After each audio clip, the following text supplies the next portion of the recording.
Bem-vindo aqui e mais um vídeo que nós vamos conversar sobre aquelas informações que estão no entorno da nossa Bolsa de Valores. Hoje é dia 19 de julho de 2024, agora são aproximadamente 10 horas e 25 da manhã. E ontem circulou uma informação interessante que fez com que o nosso mercado ele desabasse. Nós comentamos o que poderia ter sido, que era o vazamento de uma informação que foi prestada por um político. Às vezes, a forma como essas informações elas se dão dentro do mercado podem sugerir, eventualmente, manipulações de mercado. E é importante você conhecer os detalhes por trás, uma vez que, eventualmente, você vai ser levado a tomar decisões em conjunto com o restante do mercado e é importante você ter o conhecimento de quando acontecem essas manipulações ou eventuais manipulações. Neste recorte, o Ibovespa está sendo cotado a 128.152 pontos. Agora são 10 horas e 24 minutos da manhã, é muito cedo. Mas o Ibovespa, ele no fechamento de ontem foi a 127.652 e veja que é o mesmo preço da abertura. Portanto, ele não desceu mais além do que ele caiu ontem. E o máximo que ele chegou foi de 128.281, portanto, ele está operando muito perto da máxima. O segmento que nos interessa é exatamente essa subida que veio, que praticamente de 3 a 4 semanas. É importante você ver o quanto caiu o mercado, que está aqui nesta barra vermelha, e agora veja que ele está recuperando até de uma maneira bem forte.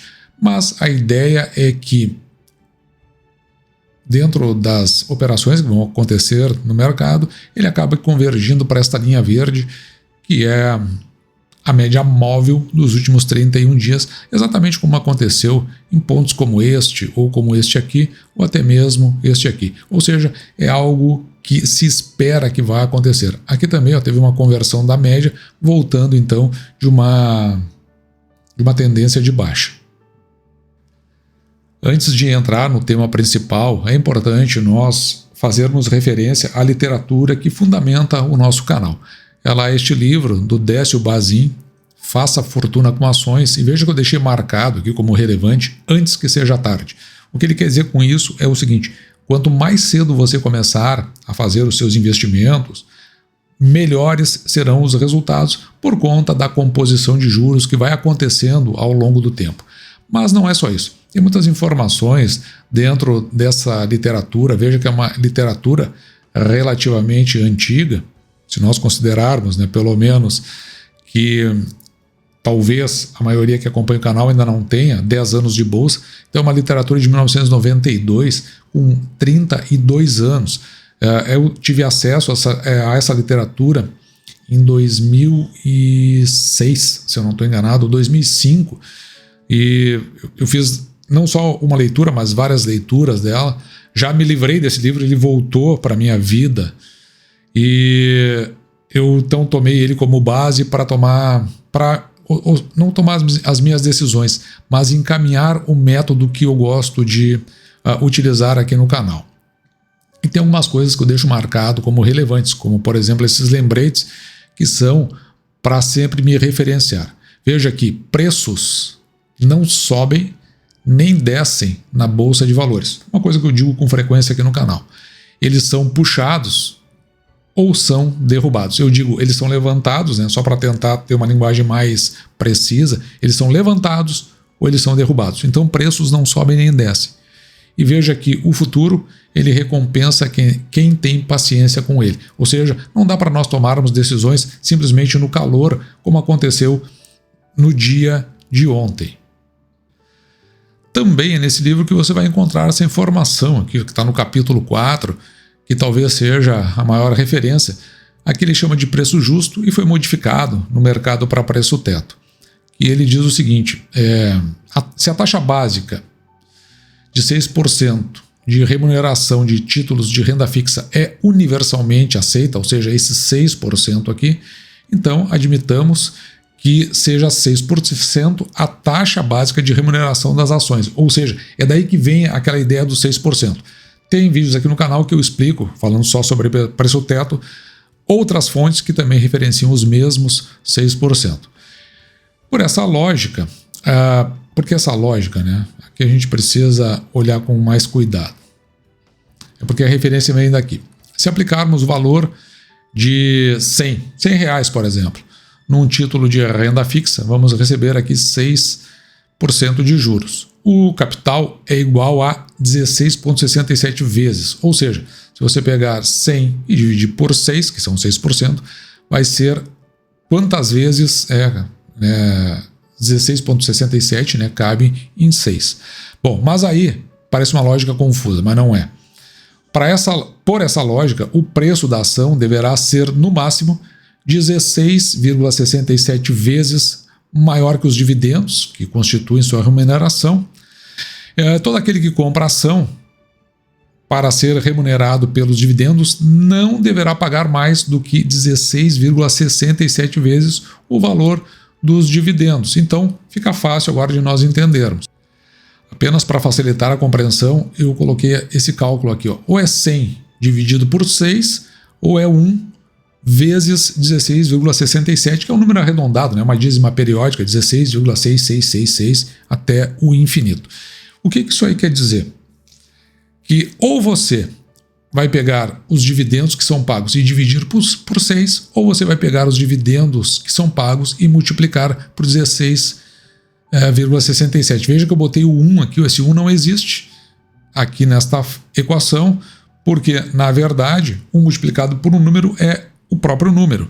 Então, ou você divide por 6 ou você multiplica por 16,67. E a gente até pode tentar fazer uma simulação. Vamos supor aqui que eu receba de dividendos 7 centavos.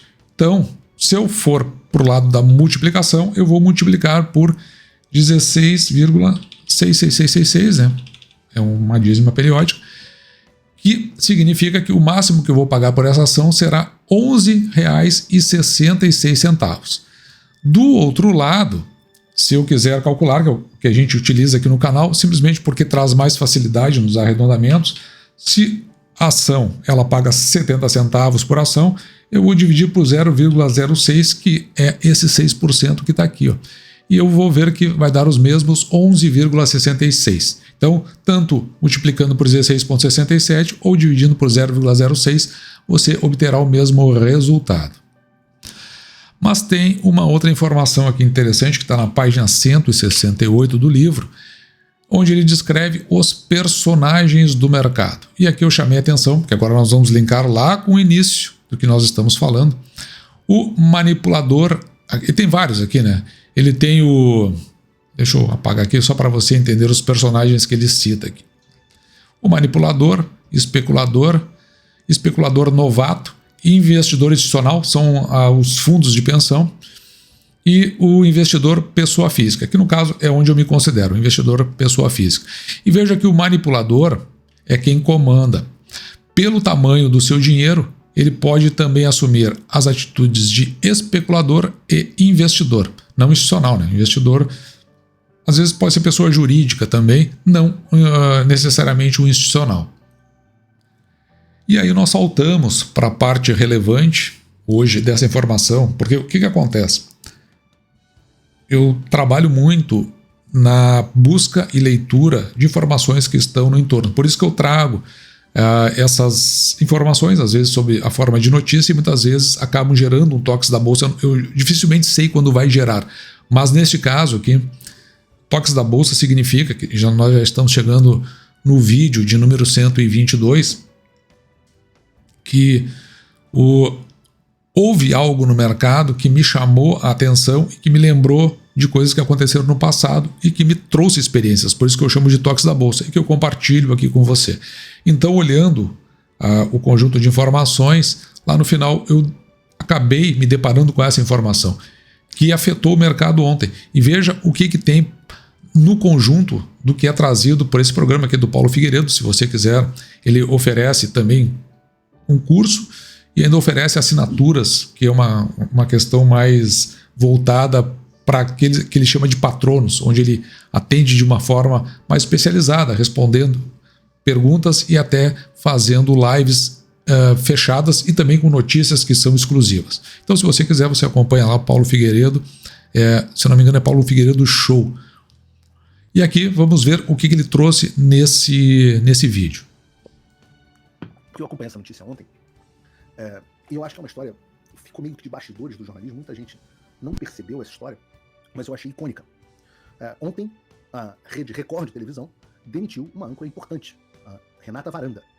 Eu vi isso originalmente no canal do jornalista Ricardo Feltrin, que é manjado, né? Tá fazendo um trabalho muito bom nesse assunto de televisão, ele é manjado e tal, tá bombando na internet. Mas até aí eu achei ok, eu não conhecia a Renata Varanda, mas eu sei que ela era uma repórter. Importante aqui salientar que quando ele está falando do dia de ontem, ele está falando da quarta-feira. Ele está falando do dia 17 de julho de 2024. Tem ascensão na Rede Record. Uma repórter grande, uma repórter em ascensão, tá ela aí na bancada.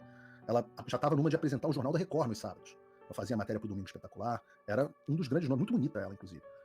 Eu achei ela muito bonita. Ela já tinha entrevistado o Flávio Dino. Internamente na Record ela era vista, pelo que eu apurei, como uma possível sucessora da Salete Lemos dentro da Record. Então, brincando aqui dos meus tempos aí de Brasil, ela era quase que como uma Renata Vasconcelos ali, esperando para entrar no lugar da Fátima Bernardes, digamos assim. Eu não conheço nenhuma dessas jornalistas aí, apenas estou trazendo a informação segundo o que está sendo apontado no canal. E, claro, como são os jornalistas da mídia mainstream, é uma pessoa claramente esquerda. Então, você tem ela aqui, por exemplo, com o ícone da esquerda, Chico Buarque, fazendo juras de amor. Isso aqui do Instagram dela, público, tá? Não fucei nada. Tá aqui a foto dela com o Chico Buarque. Tem ela, por exemplo, no camarote do PT, no comício do PT, no camarote, para ser mais preciso, com um sorrisão no rosto, né? Tá ela aqui, Instagram dela. Não tô inventando, não é montagem, eu mesmo que fiz o print. Tá? Camarote, sorriso no rosto, vendo o comício do PT. E, para quem disser, não, ela tava ali simplesmente fazendo um trabalho jornalístico ali, estava sendo camarada da imprensa, tá ela aqui abraçada com muito amor com o cachaceiro. Então, não vem com essa não, porque assim, eu tenho foto com o Bolsonaro, mas não tenho foto... Cachaceiro é por conta do Paulo Figueiredo, tá? Não, as chamadas que virão acontecer é só por conta do que está na própria reportagem.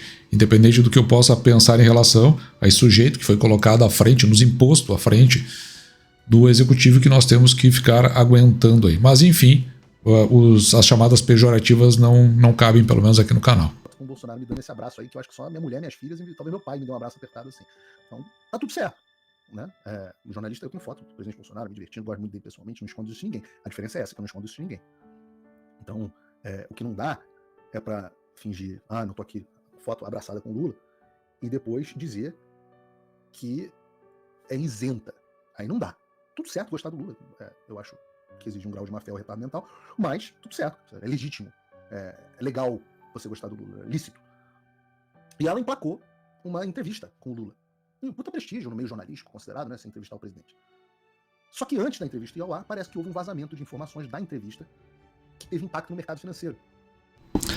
Esse é o ponto principal, tá? Pelo menos do interesse aqui do canal. Ou seja, o vazamento que nós falamos no vídeo de ontem, de uma informação que estava em off e que talvez nem fosse ao ar, eu não sei, mas saiu antes a informação e isso é o que gerou impacto no mercado financeiro, aquela barra vermelha que eu mostrei bem no início do vídeo. Parece que na entrevista o Lula dizia que, algo que todo mundo já deveria saber, mas o mercado financeiro se finge de surpreso quando isso acontece, né? Que o Lula não está convencido desse negócio de responsabilidade fiscal, teto de gastos, etc. Não é uma coisa convencida para ele. Vazou esse trecho da entrevista. E a Folha de São Paulo diz que, as palavras da Folha de São Paulo foi que a informação antecipada e descontextualizada da entrevista provocou um salto na cotação do dólar. Os trechos foram revelados pela BGC por volta da 1 da tarde, 1 hora antes da Record divulgar oficialmente os primeiros fragmentos da entrevista. E aí o dólar ali na hora subiu mais de 1%, depois no final do dia acabou caindo, porque, não sei se porquê, mas de fato esse trecho da entrevista, suposto texto da entrevista, sequer acabou saindo. Mas parece que o pessoal do mercado financeiro ganhou uma grana com essa informação de bastidores. Então a primeira pergunta é como é que esse pessoal ficou sabendo disso. Mas aí vem a primeira parte curiosa dessa notícia. Porque além de repórter da Record, a Renata Varandas é sócia de uma empresa de consultoria financeira chamada Capital Advice. Eu acho que esse é o ponto mais relevante. Veja que isso vai andando numa linha de agravamento do conjunto das informações que são passadas. Diz o TV Pop. Em seu site oficial, a Capital Advice se anuncia como uma casa de análise política referência no Brasil e no exterior, especializada em apurar e organizar informações fundamentais aos seus clientes, traçando cenários que auxiliam na tomada de decisões de alocação de recursos. De acordo com o Banco de Dados da Receita Federal, Renata Varandas é sócia administradora da empresa ao lado das também jornalistas Mariana Londres e Flávia Mesquita. O CNPJ foi aberto em dezembro de 2020. Renata, no entanto, continua o TV Pop, dava expediente na Record há quase 2 décadas. Ela foi contratada em 2007, depois de passagem pela Rede Globo, na verdade a Rede Amazônica, afiliada da Rede Globo, e pela assessoria de imprensa do Senado Federal. Inicialmente ela foi para a Record para apresentar o Tudo a Ver. Com o fim do programa ela foi deslocada para os jornais regionais, depois promovida ao posto de repórter dos noticiários nacionais, e em junho do ano passado ela estreou como âncora da Record, cobrindo folgas e férias dos titulares. Estava ali na ascensão meteórica. A realidade não era uma ascensão meteórica, né? Se ela está desde 2002, que é o que ele disse, veja que é um grande tempo aí em termos de serviços prestados, né, para a TV Record. Mas não é meteórico, estava dentro do momento e do processo, pelo que eu estou vendo. Mas eu acho que o que tem de grave é exatamente que ela trabalhava então com uma casa voltada para o mercado financeiro, com informações direcionadas para o mercado financeiro, quase uma espécie de uma consultoria. Então ela é uma pessoa, neste caso, detentora de uma informação privilegiada. E foi demitida ontem pela Record quando tudo isso veio a público. E eu achei tudo isso muito interessante, né? O fato dela ser sócia de uma consultoria financeira, e aí eu resolvi ir a fundo. E liguei para algumas fontes dentro do governo Lula, e acreditem, eu tenho fonte e amigo em tudo que é lugar, para entender como é que ela conseguiu essa entrevista, como é que foram os bastidores, porque é uma coisa difícil conseguir essa entrevista. E aí as minhas fontes me informaram que quem conseguiu a entrevista para ela, quem fez o lobby para ela ser entrevistada, parece que falou com uns 4 ou 5 ministros, inclusive, para que essa entrevista acontecesse, foi o diretor-geral da Polícia Federal, o Andrei Rodrigues. E aí eu fiquei mais curioso ainda. E continuei cavucando. E foi aí que me disseram que o Andrei Rodrigues, o diretor da Polícia Federal do Lula, e a Renata Varandas, a jornalista estrela da Record até ontem, têm um relacionamento. Segundo me informaram, e eles podem desmentir se for o caso, mas parece que agora até o UOL já está dando isso, e era uma coisa que parece que todo mundo sabia dentro dos bastidores, que eles são namorados. Teve uma fonte me disse que eles são noivos, na verdade, que moram até juntos, que estavam de mão dada na posse do Lula. O amor é lindo, né? O amor é lindo. Mas é uma relação bizarra. Eu não estou aqui insinuando que o Andrei se beneficiou financeiramente também, porque eu não tenho nenhuma informação nesse sentido, seria leviano dizer. É claro que me gera estranheza e levanta suspeita saber que o diretor da Polícia Federal do Lula namora não só uma jornalista, mas uma pessoa que faz análises de informações no mercado financeiro no paralelo, né? Um homem que tem muita informação privilegiada, uma mulher que trabalha no mercado financeiro, e isso não era público, não havia nenhum tipo de blindagem. Mas uma coisa que não dá para dizer, que sabe qual é a chance de ver uma reportagem na Record falando da atuação política da Polícia Federal? Ou a chance deles entrevistarem, como eu fiz aqui, o advogado Daniel Silveira? Ou dar espaço pro Alan dos Santos, que foi sacaneado mais uma vez pela PGR ontem? Sabe qual é a chance de você ver isso dentro da Record? Porra, é zero. Zero. Zero. Então, por que eu tô trazendo esse caso aqui, que não é uma coisa meio TV Fama, né? Mas é só pra gente dar uma espiadinha, como dizia o Pedro Bial no Big Brother, nos bastidores das relações pessoais do poder. Mas enfim, era mais ou menos isso o que o Décio Bazin queria dizer com os manipuladores do mercado. Houve manipulação? Não sei. A informação era privilegiada? Parece que sim. O vazamento foi intencional? Quem é que vai saber? Mas nós, enquanto investidores, eu pelo menos me considero um pequeno investidor, pessoa física, a gente precisa acompanhar bem de perto todos esses movimentos de mercado, principalmente aquilo que está saindo muito da curva, como por exemplo foi o dia de ontem, naquela barra vermelha que eu mostrei. Também faço uma leitura de que os movimentos das últimas 3, 4 semanas, eles não são movimentos naturais do mercado. Então, alguma coisa tem, e a gente precisa sempre ir avançando, vasculhando para ver o que está acontecendo. De maneira que, num determinado momento, a queda exagerada também não era natural, foi quando nós passamos quase 2 meses comprando com muita frequência ações aqui no canal. Não era natural. E hoje começa o revés dessa queda exagerada, muito abrupta, porque tem que haver uma oscilação, tem que haver uma naturalidade. Quando não tem, isso começa a nos chamar a atenção. As subidas também sem naturalidade nos chamam a atenção. Os casos mais extremos, como é o caso de ontem, também nos chamam a atenção. Nesses momentos, são momentos, muitas vezes, ou de oportunidade ou de contenção. Ontem era de contenção.